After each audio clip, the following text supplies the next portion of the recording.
احرام کا غسل. حضرت زید بن ثابت سے روایت ہے کہ حج کا احرام باندھتے وقت رسول اللہ صلی اللہ علیہ وسلم نے غسل فرمایا. مکہ میں داخل ہونے کا غسل. اب یہ غسل دو الگ الگ ہیں. ایک تو یہ ہے کہ آپ گھر سے نکل رہے ہیں یا آپ جہاں سے احرام باندھ رہے ہیں، جیسے مدینہ سے مکہ جاتے وقت راستے میں میقات آتی ہے ابیار علی کے مقام پر، وہاں باقاعدہ غسل خانے بنے ہوئے ہیں اور لوگ وہاں غسل کر لیتے ہیں.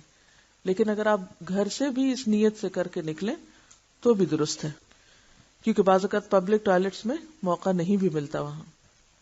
یا یہاں سے جب ہم جاتے ہیں پاکستان سے تو احرام کہاں باندھتے ہیں؟ جہاز میں. تو جہاز میں آپ غسل کہاں فرمائیں گے؟ تو بہتر ہے آپ گھر سے ہی غسل کر لیں اس نیت سے کہ آپ یہ احرام کا غسل کر رہے ہیں. اور پھر دوبارہ مکہ داخل ہوتے وقت، اب تو یہ چونکہ فاصلے بہت مختصر ہو گئے ہیں، لیکن اس کے باوجود جدہ ایئرپورٹ پر بھی ایسے غسل خانے موجود ہیں جہاں انسان مکہ کی طرف جانے سے پہلے شاور لے سکتا ہے. حضرت ابن عمر رضی اللہ عنہ فرماتے ہیں کہ رسول اللہ صلی اللہ علیہ وسلم مکہ میں داخل ہوتے وقت غسل کرتے تھے. اب یہ سارے غسل جو ہیں یہ مستحب ہیں، پسندیدہ عمل ہے. احرام پہنتے وقت اور مکہ میں داخل ہوتے وقت غسل ایسے ہی ہے جیسے نماز سے پہلے کوئی وضو کر کے نماز کی تیاری کر رہا ہو.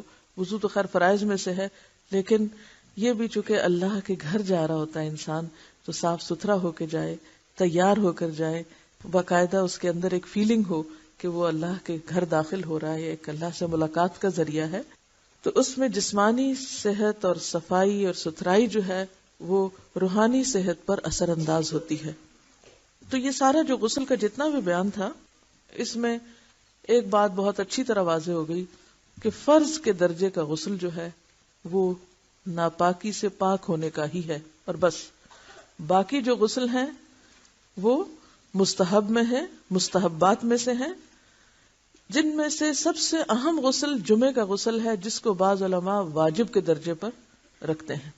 باقی تمام کی تمام کیا ہیں کہ ایسا کرنا افضل ہے، پسندیدہ ہے، بہترین ہے، اور اگر کوئی نہ کسی وجہ سے کر سکے تو اس کے اوپر کوئی ملامت نہیں، اس کی عبادت میں خلل نہیں آئے گا اس وجہ سے. جیسے وضو کے بغیر نماز میں خلل آتا ہے، اس طرح غسل کے بغیر ان عبادتوں میں خلل نہیں ہوگا.